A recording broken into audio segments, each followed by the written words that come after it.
2006, man, this was a really interesting year for video games, new consoles like the PS3 and the Wii popping out, with E3 showcasing great hits and great IPs that we've known and loved, and definitely upcoming IPs in the future.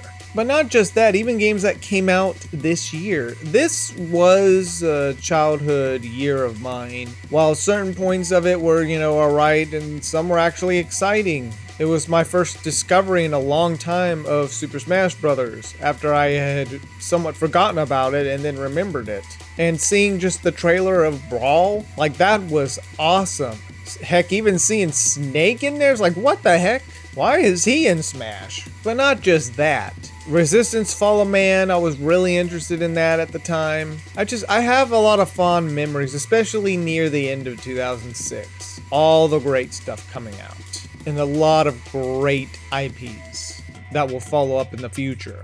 So yeah, this was a revolutionary time for video games. A big leap from HD graphics. From the PS2 to the PS3. One console that was already doing that a year earlier was Xbox 360. Microsoft was popping out a lot of great stuff as well. Halo 3 would also get its shine at E3. But yeah, in this episode, we're going to enter the 2000s of gaming. And in this year, 2006. All about gaming, talking about the games that came out this year. And the ones that I have played, let you know how I feel about them. Before we begin this episode, I would like to promote Arturelia Podcast. Arturelia Podcast is pretty much where I collab with a few of my friends, including Sin's Corner. We talk about movies and video games, TV shows, anime cartoons, even creating your own creations, and also talking about my own original content. And everything to do with creating your own stuff. And of course, we do have the Decades podcast series, where we go through the films and shows of the 80s, 90s, 2000s, and 2010s. And I will also be including video games as well. So definitely check out Arturelia Podcast on Spotify.com. Alright, so let's begin with the very start of the year in 2006, January. So of course, from the very get-go, one Sony IP that was fairly big at the time, but this was probably their last big success when it came to quality, would be Ape Escape 3. Yes, January 17th, 2006. Well, at least in the United States, it came out over here. But since it's technically 2005, since I mostly just go with the initial release date. But I'll insert it in here nonetheless, just because it did come out over here. However, I'm barely gonna do that. Let's get on to the games that actually did come out this year. Anyways, so let's get on to February. February 16th, the initial release of Star Wars Empire at War. This game is very interesting when it comes to RTS type gameplay. I really do like the game for what it is. A strategy game set in the Star Wars universe. However, there is a better version of this game, but that will be later down the road. We will get to that in a bit. But yeah, Star Wars Empire War. It's a really fun game, to be honest. Sonic Rider. I wasn't really a fan of it even when I first played this game, but yeah, it came out this month in February. But playing just a bit of it, I'm like, it's okay. It's not, I wouldn't say it's great. Just felt kind of bland, to be honest, but hey, it is what it is. Then we have Black, first-person shooter video game that came out on the PS2 and Xbox. And I would say I've heard it is a really great game. And the quality of it for a PS2 game, even in the later years of the PS2, still seems like it holds up nicely. But yeah, there's also the Xbox version as well. Going into the next month, we have Sims 2 that came out for the PC, open for business. If you like these type of games, then well, there you go. Another Sims life simulation video game. Also this year to come out in January and later in March, Onimusha, Dawn of Dream. Also this month, we also have Tom Clancy's Ghost Recon Advanced Warfighter. It's quite possible I might have played this, but don't really remember, but yeah. And it was pretty much on every platform, to be honest. Well, at the time, both the original Xbox, PS2, Microsoft Windows, and of course the Xbox 360, which was still delivering things, the next gen. Then we had a remake of the first Mega Man, Mega Man Powered Up, on PlayStation Portable, PSP. Moving on, we have Metroid Prime Hunter, a DS game to be released this month as well. Konami also had its fair share of releases at Suikoden 5, only on the PS2. Another Tom Clancy's Splinter Cell Essential, Tomb Raider Legends, and came out at the time, pretty much every console, including the newer gen, the 360. May rolls around and we get new Super Mario Brothers for the DS. And with the X-Men movie came the official video game, which probably is different. Half-Life 2 Episode 1 would also be released this year. And what is this game? Blade Dancer? Legion of Light? Never heard of it. Then we had a Valkyrie Profile game, and only coming out on the PS2. And Sega also delivers another Monkey Ball game, Monkey Ball Adventure. Pac-Man also has his own Mario Kart type game, Pac-Man World Rally, pretty much racing, or at least Pac-Man's version of a Mario Kart. Star Fox Command also makes his appearance this year on the DS. And the most notorious thing that Konami could do would remake Bomberman into something that he isn't. Bomberman Act Zero, something that a lot of people did not like. Discara 2, making its release on the PS2 this year. The final episode of Xenosaga, Episode 3, which concludes the full story of this series, or trilogy, I would say. And boy, is it still expensive to get. Then we get our classic Bomberman back. The same year we had that really bad revamp of Bomberman on the PSP. And a new RTS game besides Star Wars Empire at War, Company of Heroes, set during World War II, and also follows the historical Battle of Normandy. But this series would later add on other things to Company of Heroes down the road. And we're not done with Star Wars yet. The next one that would come out will be Lego Star Wars 2 for the old gen console, following the original trilogy. Okami would also make her appearance this year. It's a very interesting art style of a game. While initially didn't hit well, it has a cult following. Just Cause, making its way into PS2, original Xbox, Windows, and 360 this year. And of course, Pokemon Diamond and Pearl would release this year in 2006 in September. We wouldn't get it until the next year. And probably the worst thing that IGN is remembered for, but this game is now a cult classic, God Hand. And by the looks of it, it looks like a crazy game. That's all I can say. You can still get it on the PS3 PlayStation Store, though I would hurry up because that game is starting to go up on price. The Legend of Spyro, A New Beginning. Along with that, Mortal Kombat, Armageddon. I don't know if this point Mortal Kombat was even that famous at this point, but it was still popping out stuff. Wouldn't really hit it big until later. Battlefield 2142, one of Rockstar's biggest games, or would you say cult classic, or just a really good game. A lot of people say it's a really good game. Bully, where you're a bully. I guess you would be a bully, or would you choose what you want to do? I don't know. It's a Rockstar game, so what do you expect? We also have Justice League Heroes. There's Tom Clancy again with Splinter Cell Double Agent.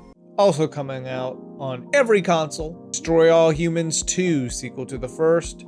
Medal of Honor making its return again on Medal of Honor's Heroes, only on the PSP. And one of the bigger Marvel games to pop out this year, which I do remember playing a bit of, at least when I rented it off of GameFly, would be Marvel Ultimate Alliance.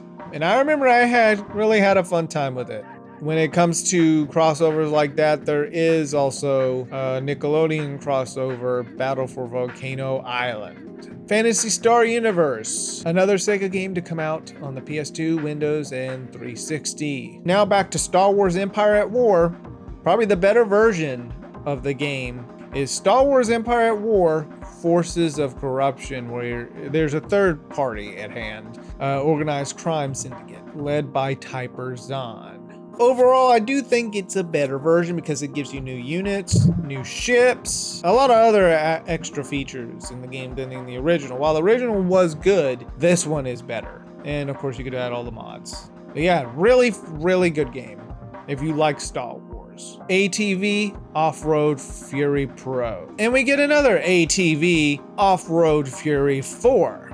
Grand Theft Auto Vice City story on the PSP. Later down the road, PS2. Of course, we can't forget a Final Fantasy title without talking about Final Fantasy 12, a new Final Fantasy title in the series with beautiful animation, well, at least in the cutscenes. I remember seeing pictures of this.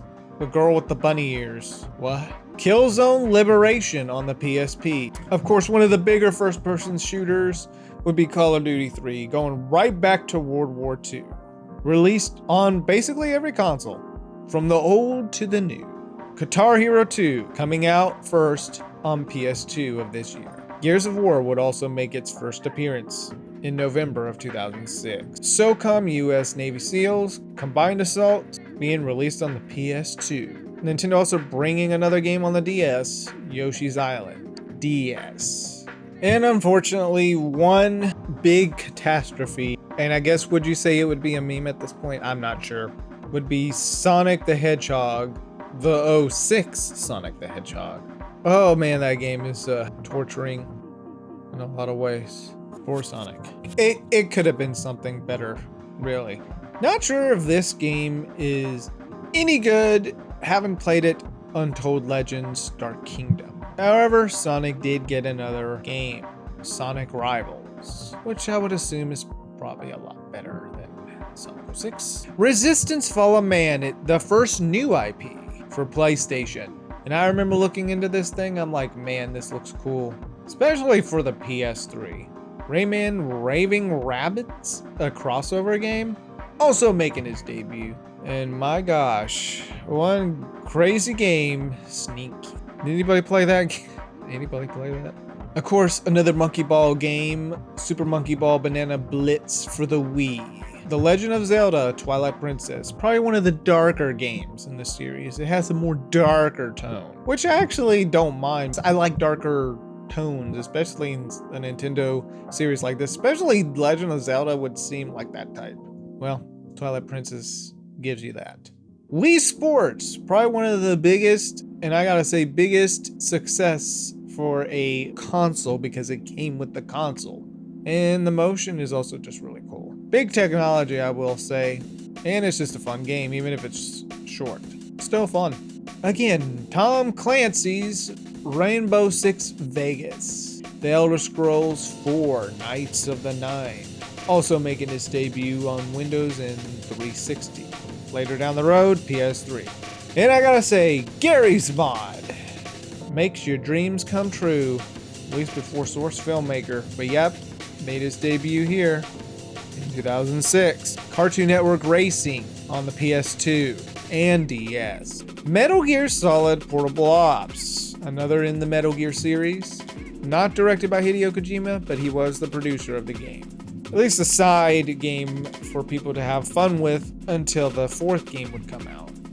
But yeah, taking place right after the third game in the story. Castlevania Portrait of Ruin. Probably the only Castlevania game that is set in the backdrops of World War II, which I find interesting. Star Wars Lethal Alliance, released on the PSP and the DS. Yakuza 2, another of Sega's classic IPs.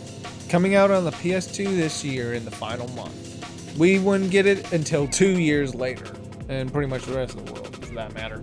And finally, there's also another Ape Escape called Get You Million Monkeys, though never really released outside of any other country, only in Japan. Yeah, well, back in 06, where I was 10 years old, yeah, fond memories. Wasn't aware too much about a lot of things. I was into Koleoko and all that. I ended up getting a lot of Game Informer magazines like this one, though I had to recently rebuy these because I destroyed mine. I destroyed them because I cut them up to use specific, pictures of characters or whatnot just to play around with the paper. I take my gun and I go, pew, pew, pew, pew, pew, pew. Yeah, those were something else, I'll say. But yeah, I want to just go through some of the Game Informers that I had. And some I still have, though some have been destroyed. I have to rebuy some of them, and some I did. Of course, the one that really started for the 2006 in gaming for me in general was just looking through this magazine, like going through, goodness, like Resistance Fall of Man, all of pop culture, the Wii, Super Smash Brothers Brawl, Brothers in Arms, Hell's Highway. I mean, this is just nostalgia. Nostalgia all around. Yeah, fond memories of 06. This is literally what got me into just kind of all of the Smash Brothers stuff and other games. Though at the time I wasn't making any money, so of course I couldn't really get anything unless I asked my mom or my dad. Usually my dad would get me some stuff. Thank you, Dad. But yeah, fond memories. Back when gaming was gaming and not the crap that's right now with game journalism being crap. But yeah, 2006. Very fond memory. Games that hadn't come out yet, but were going to come out. Promotion for the games. And of course, games that were getting like trailers for what you were going to see in the game. Besides Super Smash Bros. Brawl though, I was really into Resistance Fall of Man. Just seeing some of the pictures of it looked pretty cool. Aliens against the British forces. Yeah, and it all stems from this book. Of course, Halo. Yeah, Halo that I ended up cutting up. Of course, many other great franchises. Of course, the PS3 and the Wii. The Wii was definitely one of the best-selling consoles. One of the best. PS3 struggled because of its pricing, which was not great. Most of these games I would never really play until years later, of course. But boy, respecting them is something. And recently been playing Twilight Princess. I've never really been into Zelda that much, but I have been trying to get into it just a tiny bit. And boy, I do like the darkness of Twilight Princess. It's darker. I like dark themed games. And this Nintendo Legend of Zelda is dark. And I actually do like it. It's pretty fun so far. This is just before video games, retro video games started to go up in price. Yeah, at the end of the day, if you like going through some of these old Game Informer magazines from 2006, they're a blast to work with, just for nostalgia. And I will say that 2006 was a nostalgic year. While certain things were, okay at best, I do think, looking back at it now, it was great. Video games was just great. A lot of content, a lot of originality that we don't really see these days. 2006 was the defining year for video games, and of course the following year and the other next several years. And there's so many other magazines that I have of this, as you can see right here. All classic, all great, brings you back to the days of that generation from the 360, PS3, and Wii. They just don't make games like they used to. While graphics have gotten better, at the time this was the graphic department of like, wow, amazing. So what do you guys think? Do you think 2006 was a really great year for video games? As you saw in the list of every single game that came out this year, it was superb. Definitely.